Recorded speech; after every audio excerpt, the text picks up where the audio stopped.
Hola, hola, bienvenue sur ma chaîne Madrid Galaxy. Aujourd'hui, on se retrouve pour une nouvelle petite vidéo Madrid Galaxy Mercato.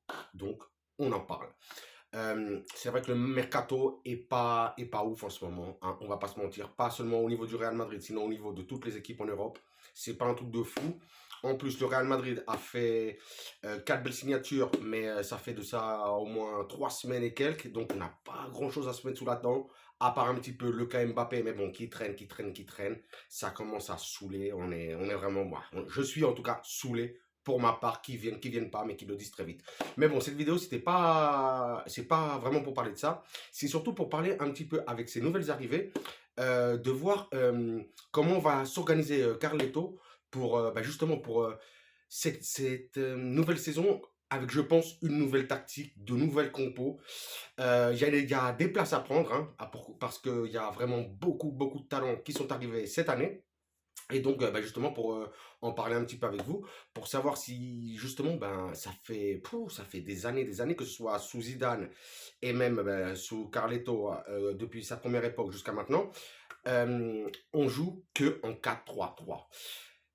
Cette année, on n'a pas ce numéro 9 cette année. On l'a pas. Bon, il y a Rossellou qui est venu, mais Rossellou, je le vois vraiment pas en tant que titulaire au Real Madrid. Franchement, hein. Je trouve qu'il n'a pas sa place. C'est bien meilleur que Mariano, ça c'est sûr, mais non, ça va pas le faire.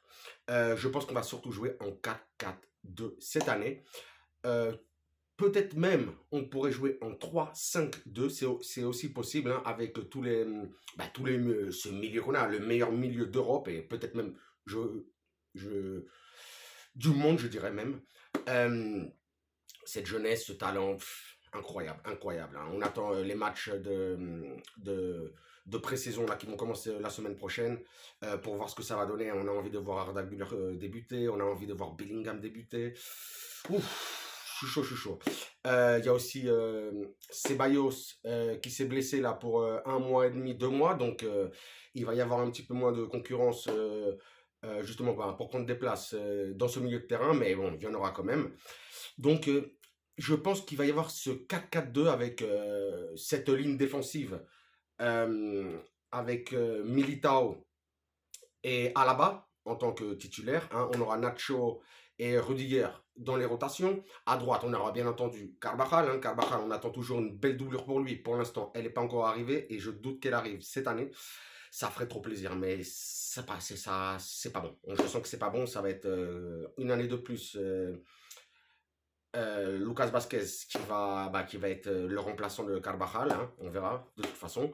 Et sur ce côté gauche, hein, on a vu que Ancelotti l'a dit cette semaine, Camavinga cette année ne jouera pas en tant que latéral gauche. Bonne nouvelle, merci Carleto.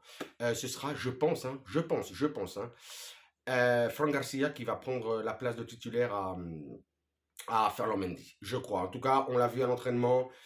Il est sérieux, il donne tout, il est jeune, il a la fougue, donc en tout cas, je pense et j'espère que Frank Garcia sera titulaire, puisque dernièrement on avait vu que Ferland Mendy avec les blessures et tout ça n'était pas revenu à son meilleur niveau. Après, qui sait, euh, on verra bien dans les premiers matchs de la saison et tout ça, puisque je pense qu'ils font jouer une mi-temps Frank Garcia, une mi-temps Ferland Mendy.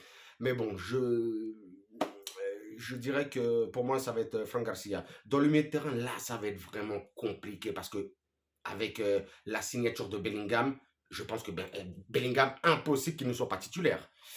Valverde, qu'est-ce qui va se passer avec Valverde? Parce que pour moi, Valverde devrait jouer aussi titulaire. Et puis, qu'est-ce qu'on fait avec Kroos et Modric? Qu'est-ce qu'on fait avec Chouameni? Pour moi, Chouameni va être sur le banc cette année. Pour l'instant, en tout cas, au début de la saison. Ceballos, on l'a dit, il est blessé. Et Kamavinga. Donc, en vrai, pour moi, titulaire, Bellingham, Valverde. Et qui est-ce qui va... Il n'y a qu'une place là pour 4 ou 5 joueurs au milieu de terrain. Au vu de la saison précédente de Kamavinga, je pense que Kamavinga, vraiment, devrait être titulaire. Même si Kroos a un rôle très important au Real Madrid, hein, et c'est toujours un patron, c'est comme Modric. Pour moi aussi, il devrait toujours y avoir ou Kroos où Modric est titulaire au Real Madrid. Donc là, c'est Carleto va devoir faire un choix, mais un gros choix. En attaque, bien entendu, hein, là, on parle du 4-3-3, donc 4 défenseurs, les 3 milieux. Et en attaque, normalement, on devrait avoir, ben, enfin, même pas normalement, titulaire de fou, Vinicius, Rodrigo. Et là, qu'est-ce qu'on fait? On attend le 9, on cherche un 9, un vrai attaquant, ou on met Rossello en pointe.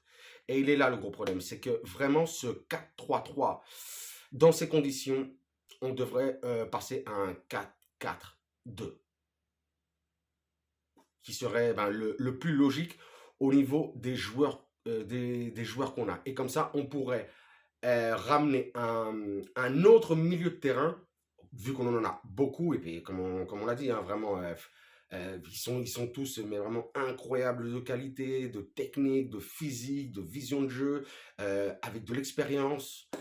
Donc, pourquoi pas Kroos, Camavinga, Valverde, Bellingham, et les deux flèches devant Rodrigo, Vinicius, ou pourquoi pas passer au 3-5-2, parce qu'on a quand même Nacho et Rudiger comme central, mais on pourrait peut-être mettre le Alaba, Rudiger, euh, euh, Militao, et d'un autre côté, on pourrait mettre même Camavinga, Valverde, Bellingham, Kroos, et peut-être Arda Güler. Et devant, on, on mettrait les deux pointes, les deux flèches, Vinicius, Rodrigo. Ça aussi, ça pourrait être une belle solution. Comme ça laisserait vraiment, vraiment une défense, vraiment un mur en défense. En plus, c'est des joueurs on va, pas qui n'aiment pas monter, mais qui ont vraiment une bonne condition physique pour pouvoir monter, développer le jeu, balancer aussi de longs ballons. Et puis aussi, on aura deux flèches. Kamavinga, qui est très bon au milieu, mais qui aussi peut faire ce travail sur cette aile gauche. Pas vraiment en tant que latéral, mais en tant que volant. Et de l'autre côté, même à Arda Güler. Mais ça, il faudra voir, parce que lui aussi, c'est avec Bellingham, c'est vraiment le joueur que j'ai envie de voir. Là, ça fait une semaine que l'entraînement du Real Madrid a recommencé. Tous les jours, il y a des vidéos, mais spectaculaires, à l'entraînement de Arda Güler. Mais incroyable. Des petits ponts, des passements de jambes, des sombreros, des buts. On va pas s'enflammer, puisqu'on lit dans la presse, oui, le Messi turc, ceci, cela. Non, mais incroyable. Vraiment, seulement à l'entraînement, lui, j'ai vraiment trop envie de le voir évoluer au Real Madrid. Mais vraiment, ce match contre le Milan, là, c'est notre prochain match. Ça va être dimanche prochain d'ailleurs, mais bon, c'est à 4 h du matin. Bon, je pense que j'enregistrerai ça, je le regarderai le match le matin, et on développera un petit peu, on fera une petite vidéo pour voir justement les premières sensations des nouvelles recrues. Mais vraiment, ouf.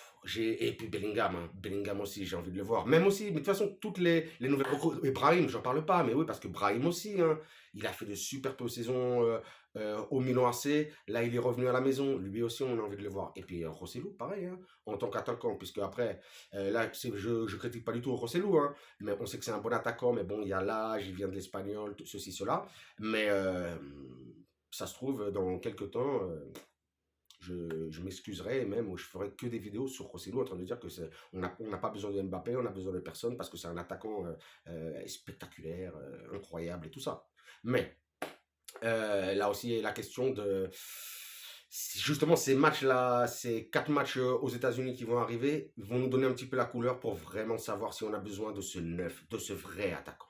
Ça aussi, j'espère que Florentino et ben, le staff du Real Madrid, là, franchement, prennent vraiment des notes pour faire le travail avant le 31 août. Hein, parce qu'on ne peut pas commencer la saison sans vrai numéro 9. Donc voilà quoi, petite vidéo, c'était juste pour ça. Quelque chose d'autre à dire? Non, ben, voilà, j'avais noté que ça et tout ça. Donc, comme je l'ai dit, prochain match dimanche à 4 h du matin, hein, pour les plus motivés, contre le Milan AC. Mais bon, ça fait plaisir. Ou sinon, vous enregistrez le match, vous le regardez le lendemain, parce qu'on a quand même, on a besoin là. Ça fait quand même pas mal de temps qu'on n'a pas vu de match du Real Madrid. Je suis en manque. Hein. Je suis pas bien. Hein. Donc là, heureusement que la saison va recommencer En bref, et sur ce, bah, je vous dirais comme d'habitude, hein, vous vous abonnez enfin, vous me suivez sur Twitter, sur Instagram, sur YouTube. Qu'est-ce que vous faites? Qu'est-ce que tu fais? Vous êtes plusieurs, tu es tout seul pour moi, c'est pareil. Mais ça me fait toujours kiffer, c'est un commentaire. Je vous réponds, je vous mets des cœurs, des likes dans tous les sens. Et vous, qu'est-ce que vous faites? Ben, après le petit commentaire, vous mettez la cloche, hein, tout ça, c'est les notifications et tout ça. Et vous mettez un like ou un pouce. Ça me fait énormément plaisir. Et puis c'est le kiff. Et puis voilà. Et sur ce, je vous dirais, comme d'habitude, hasta la próxima et à la Madrid.